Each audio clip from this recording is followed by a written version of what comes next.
What's up, boys? It's your nerd, the OGGM. See what I did there?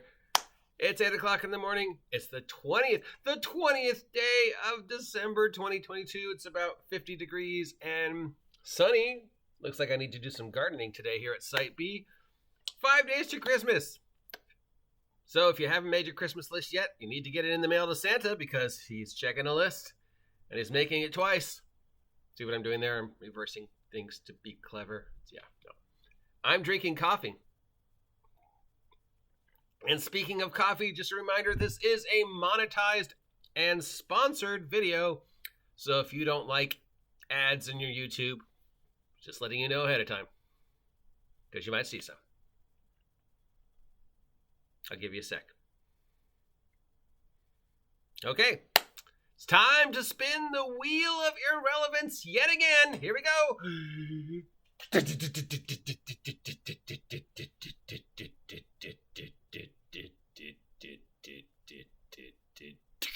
Oh, daily double. Ding, ding, ding, ding, ding, ding, ding, ding, ding, ding, ding, ding, ding. We got not one, not two, but three topics that are blowing up in the interweb, in the weird wide world of tabletop role-playing games, sports. We got three. Number one, I don't feel represented. Number two, they're going to kill the OGL.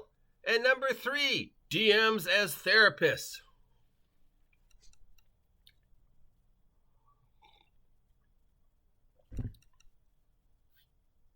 I think we may have moved on to six, but it's really just only, there's five. Yeah, 5, 6, whatever. So, let's address the latest round of irrelevant topics, from the one I can speak the most about with any level of expertise to the least. So in this video, we're going to address the OpenDND / they're going to kill the OGL. Okay? So, as we know, to preface, in the continuing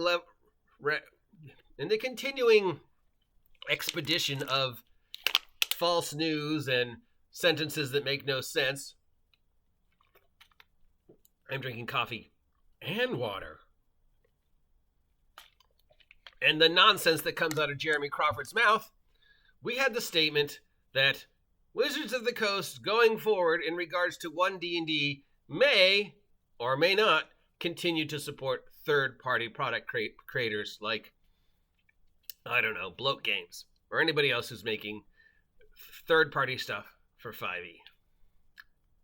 Then they went on to make sure we didn't understand what they said, because they went on to retaliate and, again, regurgitate the information a second time in regards to third-party content and 1D&D. They may or may not support third-party content for 1D&D, which then, of course, started the current round of where we are now. The dwindling shallow end of the 5e pool, these 5e Saber Raiders, these 5e fear-mongers, individuals whose names I said I wouldn't mention anymore when I hit 1,000.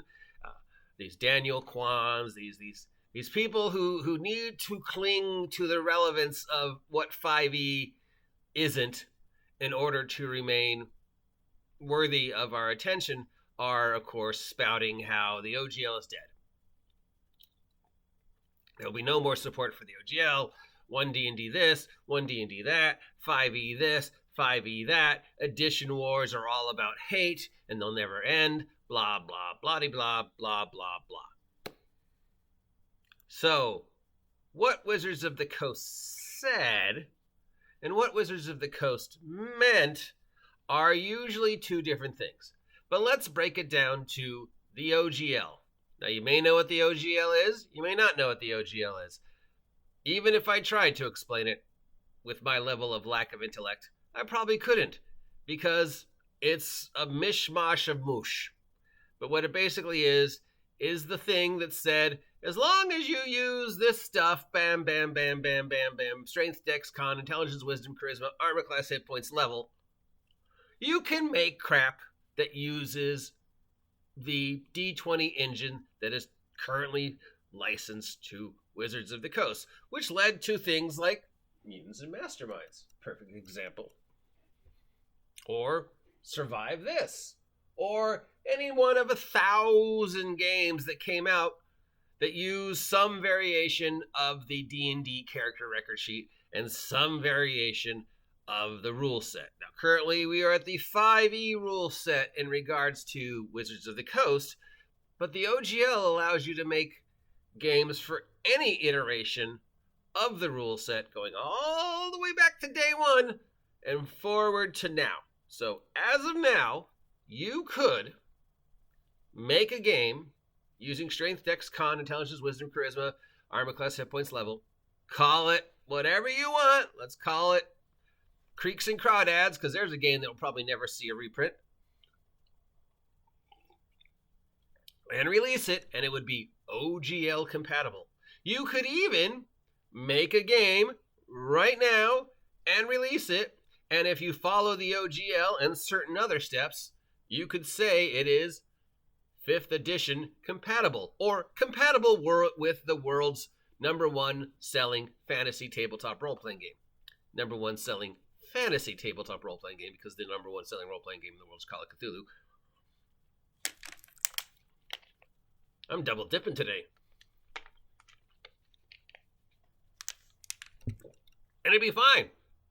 Now, how the money goes and who gets what and blah, blah, blah, I'm not the person to try and explain that.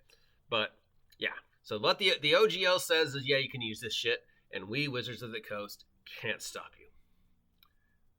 No, so now there is this concern with 1D&D that Wizards of the Coast is going to kill the OGGL, the OGL. In the immortal words of Vince McMahon, I'm going to kill what I created. I'm going to kill the NWO. So just to alleviate any worries you have, Wizards of the Coast cannot stop the OGL. There is literally nothing they can do to stop you from making content that uses Strength, Dex, Con, Intelligence, Wisdom, Charisma, Armor Class, Hit Points, levels, etc. Nothing. Nothing. You could make one right now. Nothing they can do to stop you. You could make 5e content right now. Nothing they can do to stop you.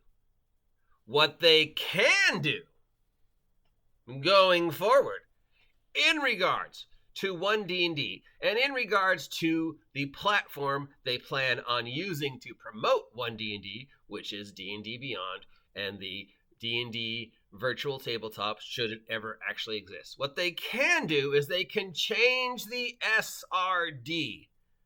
And what they can do is they can say, we will only support third-party content for 1D&D if it uses this new SRD. So, there is nothing stopping you from making content for 5th edition Dungeons & Dragons right now.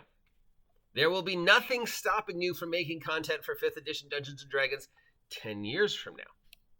There is nothing stopping you from making content for Mutants and Masterminds now, or for 3rd edition now, or for Osric, or for BSE, or for Swords and Wizardry, or for Crawdads and Crusaders, or for Bunnies and Bandits, or for any iteration of anything that uses that D20 magnetic.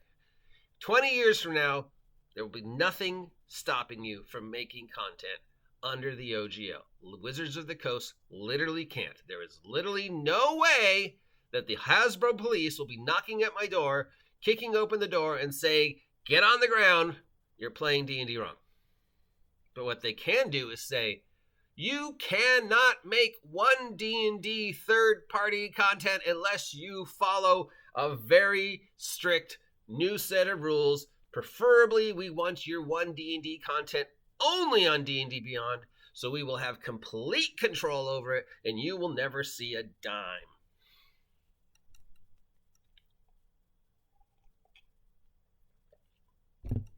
And if in the future we choose to support other locations that carry D20 product like GM's Guild or Drive-Thru or Lulu or Big Geek Emporium, home of all my merch, by the way. If you haven't picked up any merch that I've made for the OGL/OSR, head on over to Big Geek Emporium and pick up one of my 9 amazing adventures that I've made. Well, I think they're amazing. They are 5-star reviewed. Yeah, so they could say, no, Big Geek Emporium, you cannot carry one D&D product because the way the SRG is written for one D&D, you can only post one D&D product on D&D Beyond or GM's Guild. They could go to Drive-Thru and go, no, you cannot carry any more one D&D product. Only one D&D product can be carried on stuff we support and we control, like D&D Beyond. They could say that. Will they say that? Well, you see, the other thing into this non-stop roller coaster of ridiculousness is somehow the collective consciousness of all the sides involved seem to have forgotten this is a playtest. 1 D&D or 6th edition or whatever it is they're going to call it 2 years from now does not exist yet. We are literally 3 surveys in. We haven't even seen the entire game yet. We have a whole nother year and change to continue to playtest and change 1 D&D. So it's not official. Nothing is official. The race versus species nonsense, not official. The we're not going to support X, not official. The Rangers get 27 attacks but only versus beavers, not official. Nothing in the 3 playtests are official. Nothing they have said is 100% set in stone, nor will it be till we finally have the official printing of the 6th edition Player's Handbook in our hands. Until then, all this is gobbledygook, and you cannot take anything they say in regards to the playtest with any level of assurity, because they will change it. I assure you, as somebody who has playtested multiple games, it will continue to change. I assure you, as somebody who playtested 5th edition Dungeons & Dragons, the 5th edition playtest that we received at the beginning of the first round of Next D&D looked absolutely nothing like the second one. And we got the second one and playtested it and sent it in results. The Dungeons & Dragons Player's Handbook that we received looked nothing like the second playtest. So there is really, truthfully, actually no real reason to make this more than just a maybe. Because tomorrow they could roll Crawford out from whatever closet they keep him in, wind him up again, and then have him say, "Hi, this is Jeremy Crawford. I am going to spend the next 40 minutes telling you why 1 D&D will support all third-party content, and in the future, D&D Beyond will not only continue to support every game imaginable, including Call of Cthulhu, but also we will include a free cup of coffee with every D&D thing that you purchase." And then they'll roll him back into the closet, and then a day later, they'll have to roll out Chris Perkins and wind him up, and he'll go, "Hi, this is Chris Perkins here, and I just want to address everything Crawford said yesterday and make it sure that you understand that we are only going to support Dungeons & Dragons product on D&D Beyond. And the only person who gets a free cup of coffee is me, Chris Perkins, not you. I know sometimes Jeremy says things and then we get all upset, but then I have to come out and say again, this is what Jeremy actually meant. And then they'll roll Chris Perkins back into whatever closet they keep him in.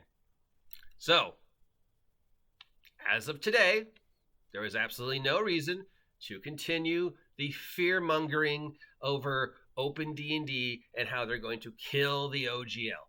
They cannot kill the OGL. You can continue to make OSR product till the end of time. There is literally nothing that can stop you. You can continue to make OGL, OSE, OpenDND product for any game that uses the D20 mechanic. Cannot stop you. They cannot stop you from making 5th edition content if you wanted to, and publishing it on any system that publishes stuff. Nothing they can do. The only thing they can do is change how they addressed 1D&D. If they choose to change the 1D&D SRD and come up with a brand new content for 1D&D, they can say, we will only support product on D&D Beyond and on the virtual tabletop that follows these very specific tests. And we can technically say, no, Big Geek Emporium, you cannot carry 1D&D. And this will stop anybody from making 1D&D product unless we have complete control of it. They can say that.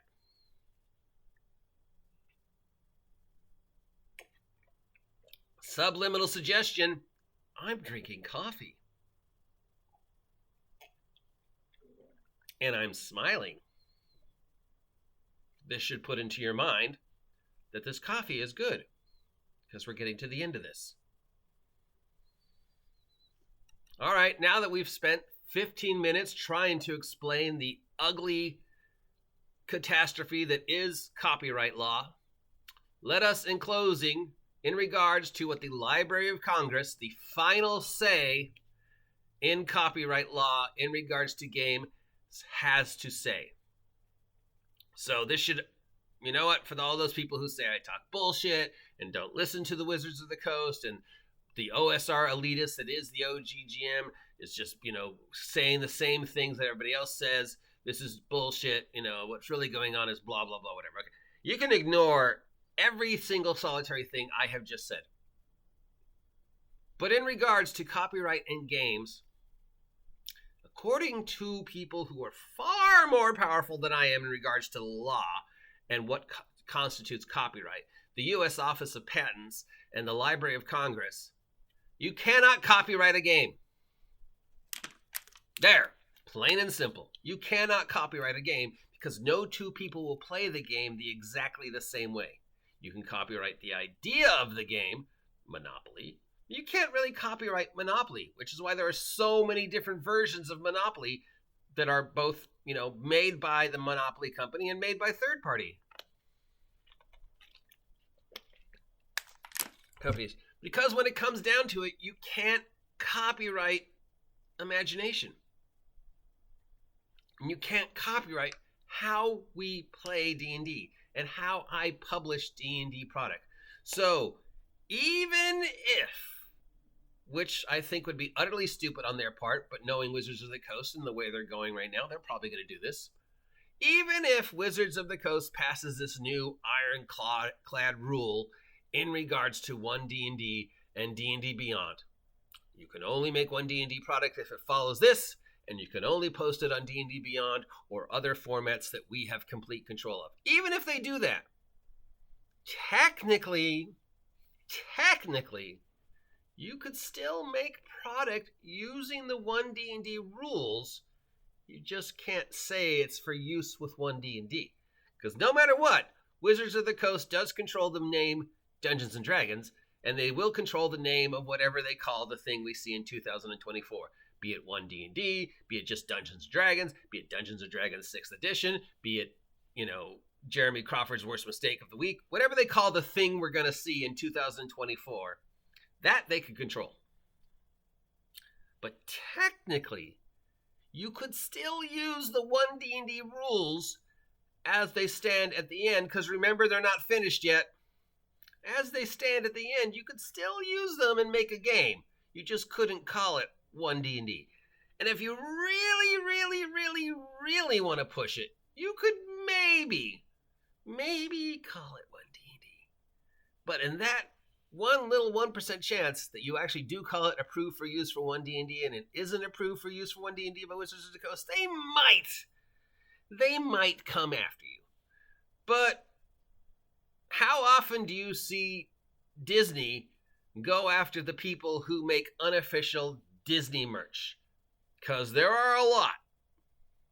How often do you see Disney, who until 2023 controls the image of Mickey Mouse, Go after these people who make things that look like Mickey Mouse, even though Disney says you can't make things that look like Mickey Mouse. How often have you ever seen that happen? Never, because they don't care. So, you could still technically make content using the new rule set, whatever it is we see in 2024, because remember, it's not done yet. And there's technically nothing Wizards of the Coast can do about it. I mean, they could whine and cry and complain and maybe throw some lawsuits at you, but history has shown that whenever they've tried to do that, they've failed. You could use the rule set. You could even maybe call it approved for use with OneDND. And then you have the whole...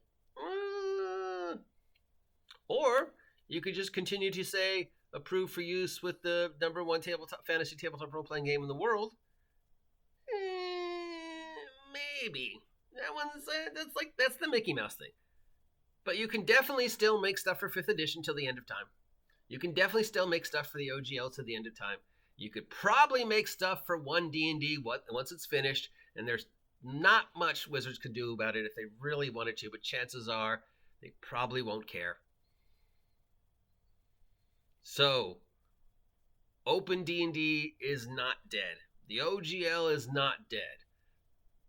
The game will continue because imagination will continue. And as long as there are people who want to tell stories about a bunch of idiots with sticks running out into the forest to fight monsters, there is nothing you can do to stop this game.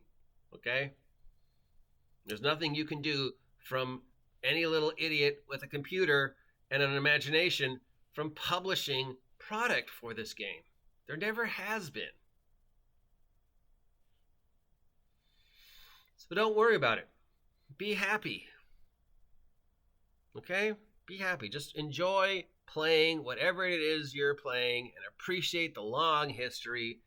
And, occasionally toss a coin to your old OGM here because I'm trying to, keep you guys informed. So I hope you enjoyed today's 22-minute rant about OneDND. I'm drinking coffee.